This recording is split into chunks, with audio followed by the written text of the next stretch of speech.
National Park Service volunteers. I know, we don't get paid. So you say, why do we do this? Well, because we like trains and people like you. So as we go between Denver and Grand Junction today, we will be telling you what you see outside the window.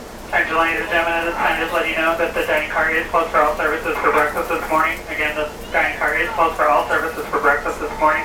Ladies and gentlemen, we thank those passengers that came in for breakfast this morning. Thank you for your patronage. We will open up the doors after 12 o'clock this afternoon for lunch again. Ladies and gentlemen, we will make that announcement. Please listen for the announcements when it comes to lunch services. Again, ladies and gentlemen, we are closed for all services for breakfast this morning. Thank you.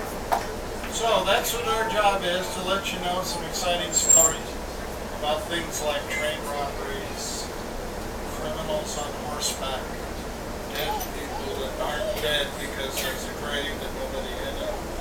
How about gold? Gold, I'll tell you about gold. Very little, but I'll tell you about it. And no samples. Darn. Most of the stories we tell you are true.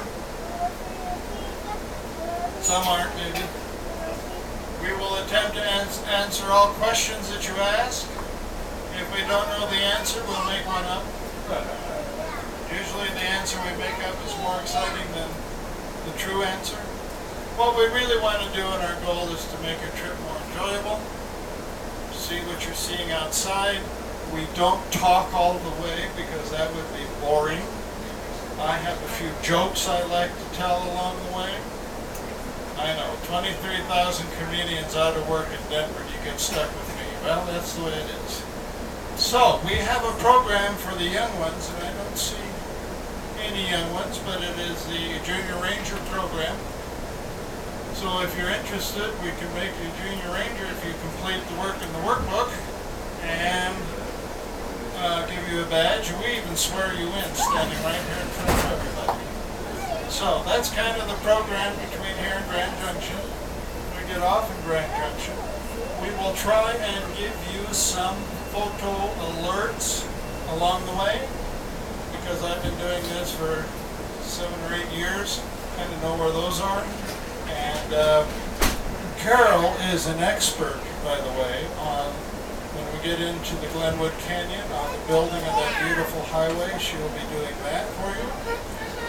What we're passing now is the home of the Colorado Rockies baseball team.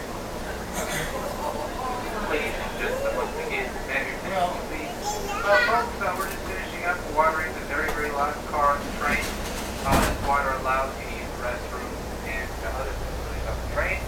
So please, folks, bear with us. We'll be about another 5 minutes to finish the watering, and then we'll be on our way. We make with your picture. Restrooms on the train are very critical.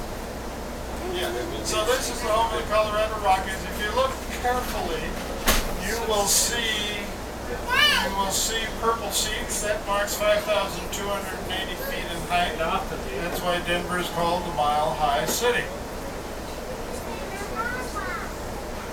Now we will be going through several railroad yards. We'll be switching tracks, moving over and over until we get on our track. It'll take us westbound. We will be going through some of the suburbs, and then we will begin our climb up into the mountains. And beginning in the foothills, we'll explain how that works. You all get out and push the train, so we'll help you do that. So that's kind of how we're going to get started. Robert Moffat. Mr. Moffat decided to build a railroad. In 1903, there was no railroad through the center of Colorado. The railroad, the Transcontinental Railroad, ran north to Cheyenne, much to the dismay of Denverites who wanted it to come through Denver.